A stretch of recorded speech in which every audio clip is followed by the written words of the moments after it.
Hey Masters of the Universe fans, Scott Toy Guru Nightlick here, and I'm back with a look at some rare and unknown facts about the toy line that you all love so much.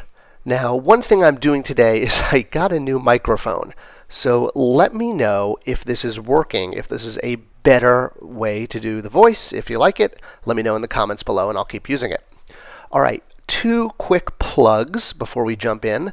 First off, I'm still running an auction for charity for children affected by AIDS, which is the same foundation Mattel uses for Dream Halloween. There's some rare items, some rare MOTUC items. You can see the link in the description. And of course, I'm also going to plug my company, SpectreCreative.com. If you need help with branding, content creation, or retail solutions, give us a ring at SpectreCreative.com. Alright, and with that, let's jump right in.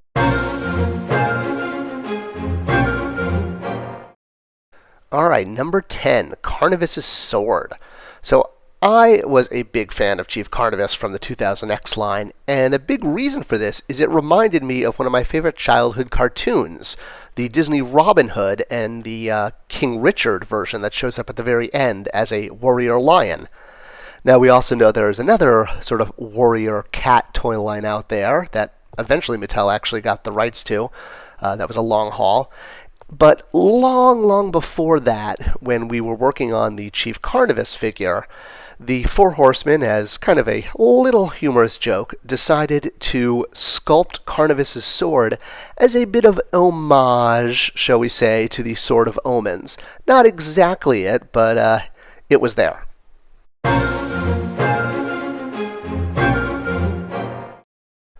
So number 9, ELDOR'S face and staff.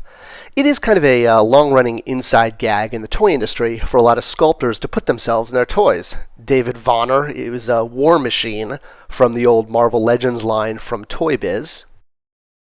And you might recognize Jesse Falcon, who also worked on Marvel Legends, as the Archer Elf from the Lord of the Rings Two Towers 2-pack. He's now working for Marvel. And of course there was me as the, not that one, this one, as the Royal Guard in the Eternia 2-pack. The Four Horsemen sculpted me as the Caucasian face, although my mother still doesn't think it looks anything like me. Well, I wasn't the only person to have their face sculpted into the Masters of the Universe Classics line. If one were to take a look at Eldor, with his hood off, you might notice a resemblance to a certain sculptor. The sculptor of the figures, the Four Horsemen. And I'm talking about Eric T. there in the top middle. So if you look closely at the two of them, I know Eldor has a longer beard, but that is his face on Eldor. In fact, you can also see his wife's initial, L, on the staff, because he's always leaning on his wife for help, in a good way, and his children's initials on the little rune stones that are hanging from his belt. So, just a little inside joke. But a very cool homage to a man who sculpted so many of the figures.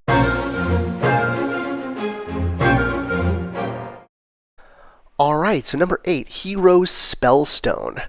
So, as most of you know, there were 3 different versions of the Spellstone that shipped with Hero, but the way he came packaged was the staff was closed, so you didn't know which version you were going to get.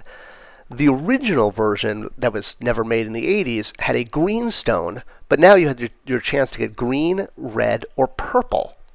Now, as I said, you couldn't see which version was in the package, but there was a little trick to find out. If you took a flashlight and you shined it directly into the side of the package, it would actually light up the stone, and you could see what color it was. So the mystery was possible without opening your figure up. And then as far as the rarities, because green was the vintage line, that was 50% of the run, so most people were going to get a green stone. Then at 30% of the run was the red stone, and then the rarest of them all was the purple stone, purple being my favorite color, was at 20% of the run.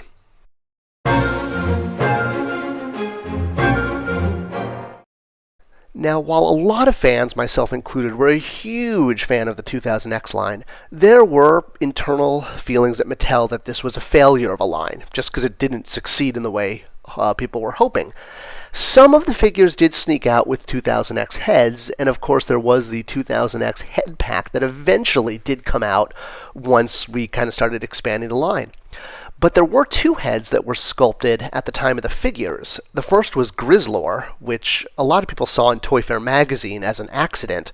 But what was interesting is the way the heads were going to work, where they were going to be face plates that snapped into place. It wasn't going to be a fully removable head.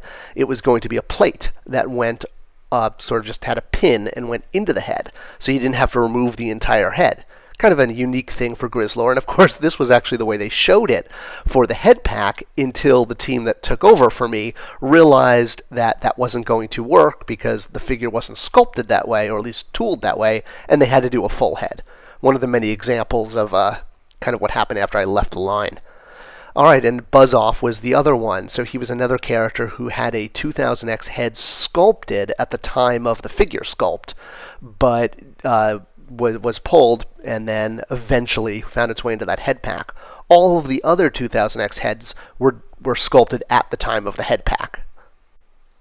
And then the Buzz-Off and Grizzlor heads were dug out and put in.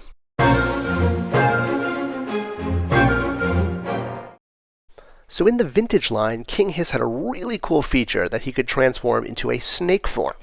And we did do this snake form in the original Masters of the Universe Classics release. But it wasn't as dynamic as a lot of people wanted, and they were really looking forward to us doing more of a 2000X kind of sculpt for the snake form, which was a little bit more vicious, a little bit more intriguing, and honestly more toyetic. So we showed this form at San Diego Comic-Con, and I kind of always had a rule that if you showed it, you had to ship it. But we knew we couldn't fit it inside of the pack with Battle Armor King Hiss. The plan, or at least my plan, was it was going to be included with the final release, the laser power figures. We knew this pack was going to be a little more expensive, so we could charge more, and it had room in it physically to fit the snake torso. And of course, this was one of the things that after I left the line, those plans were not followed, and the team eventually did release it as a single-carded figure. And we'll get a little bit more into that when I do the sort of decline and fall of Matty Collector video in a few weeks.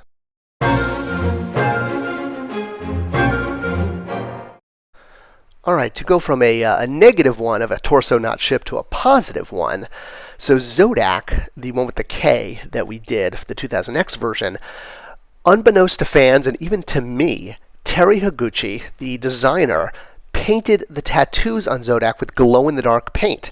And no one, including myself, didn't even know this until after it hit market. It was a really, really fun surprise that Terry did. And I absolutely have to give him props for going above and beyond, and for being able to keep his mouth shut and the secret in.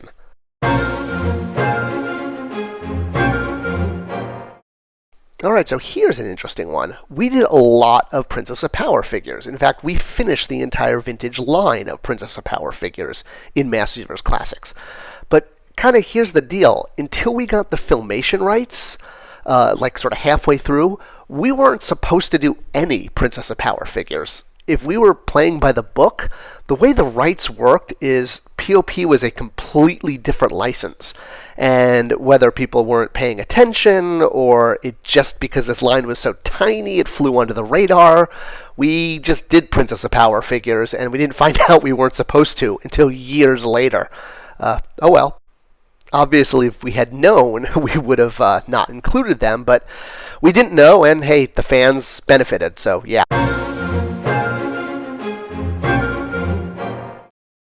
Ah, the mustache and or lack of mustache on Man-at-Arms, one of the greatest moments in 80s toydom, shall we say. So the cartoon, he got a mustache, whereas in the original release he didn't have one.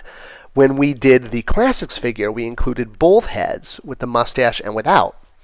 Now, all of this was going to be explained with the Decker figure. I was a huge fan of Decker from 2000X. He was just an awesome character. And I really pushed to have two different heads on Decker, an old and a young. And the reason was, the joke was he was going to be the origin of the mustache. Basically, Decker trained Man-at-Arms, and so Man-at-Arms was going to grow the mustache as an homage to his man. And in fact, the way it was done is the digital file of the toy Man-at-Arms mustache was actually lifted and digitally put on Decker. How cool is that? This way it ensured it wasn't just an homage, but it literally was the exact same mustache.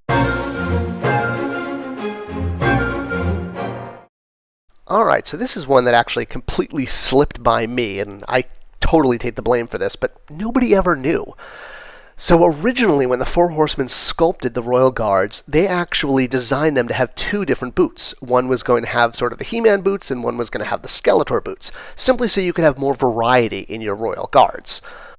Well, it wasn't until after the figure shipped, and I was looking at a final model, and I went back and looked at the Horseman prototype and realized, oh shoot, we were supposed to have two different boot versions. So, props to the Horseman for designing it this way, and shame on me for not catching this during production. Oh well.